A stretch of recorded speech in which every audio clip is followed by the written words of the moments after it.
हिमाचल प्रदेश से राज्यसभा के लिए नवनिर्वाचित सांसद हर्ष महाजन ने कहा है कि प्रदेश की 4 लोकसभा सीटें और 6 विधानसभा सीटों पर उपचुनाव भाजपा की झोली में आएंगे। शिमला में पत्रकार वार्ता के दौरान उन्होंने कहा कि देश प्रधानमंत्री नरेंद्र मोदी की अगुवाई में निरंतर आगे बढ़ रहा है और लगातार तीसरी बार मोदी देश के प्रधानमंत्री बनेंगे।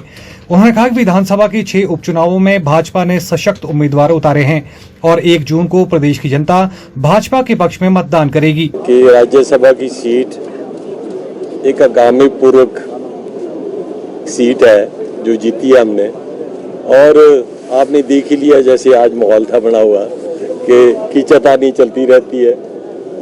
तो इसका जवाब भी हम अच्छी तरह दे सकते हैं, पर अपना सभ्यता में रहते हुए हमें कुछ करना नहीं चाहिए। और आज सबसे बड़ी बात है कि आज भारतीय जनता पार्टी के पार्लियामेंट्री बोर्ड से हमारे जो 6 विधायकों की टिकट जो है वो फाइनल हुई है, और उनमें रवि ठाकुर जी भी हैं, सुधीर शर्मा जी भी हैं, भुट्टो जी भी हैं, हमारे चैतन्य जी भी हैं, राणा जी भी हैं, और ये सुधीर शर्मा का हाँ, तो बहुत खुशी की बात है। लखनपाल आईडी लखनपाल, आज बहुत खुशी की बात है कि जिन्होंने हमारा साथ दिया और अपनी कॉन्शियस से दिया,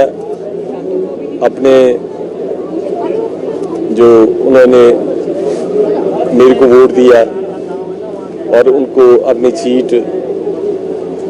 उनको ये भी नहीं डर रहा कि हमारी सीट जाएगी, तो अनसीटेड हो गए थे। और आज भारतीय जनता पार्टी ने उन्हीं पे विश्वास दिला के उन्हीं को अपना नुमाइंदा बुलाया। वैसे तो इनकी टर्म 2027 तक थी, आज 22 से 27 तक जो है फिर इनको दोबारा घोषित किया है, और मैं समझता हूँ कि सारी की सारी सीटें इस बारी भारतीय जनता पार्टी की आएंगी और 6 के 6 हमारे विधायक जीतेंगे। हमारे 3 विधायक और हैं निर्दलीय, उम्मीद है, विश्वास है कि उनको भी भारतीय जनता पार्टी अपने फोल्ड में लेगी। बच चुका है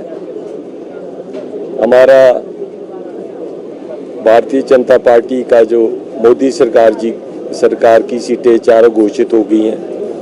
और 4 की 4 सीटें,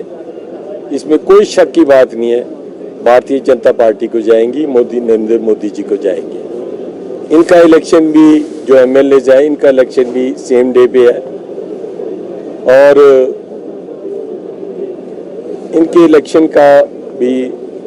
जो असर है लोकसभा का वो एमएलए शिप में भी पड़ेगा। और ये खुद ही बहुत सक्षम लोग हैं, 2-2, 3-3, 4-4 दफा जीते हुए हैं, और अपना एक कद रखते हैं अपनी कॉन्स्टिट्यूंसी में और इलाके में। और मैं समझता हूँ ये जो ऐसा काम हुआ है, ये सुक्खू सरकार की नाकामयाबी से हुआ है। कभी सुक्खू जी इनको काले नाग बोलते रहे, कभी इनको बोलते रहे कि बिक गए हुए हैं। ये कोई बिकानी है ना काले नाग है, ये सारे सुक्खू जी से तंग आके अपने कॉन्शियस से उन्होंने वोट दिया है,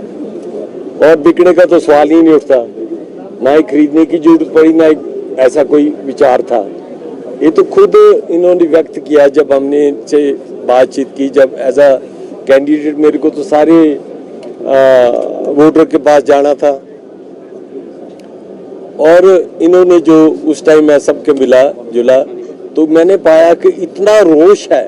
सुक्खू सरकार के खिलाफ, जिस तरह से जिलालत वो हमारे एमएलएज और बीजेपी के एमएलएज और कांग्रेस के एमएलएज और इंडिपेंडेंट एमएलएज भोग रहे थे, और एक किस्म की बिल्कुल नाकामियों की वजह से सुक्खू सरकार अपने ही बोझ में गिर गई और अभी गिर जाएगी। मैं ये भी बोलना चाहूँगा कि सरकार ज़्यादा दिन नहीं चलने वाली है, हमारे साथ और भी लोग कांटेक्ट में हैं।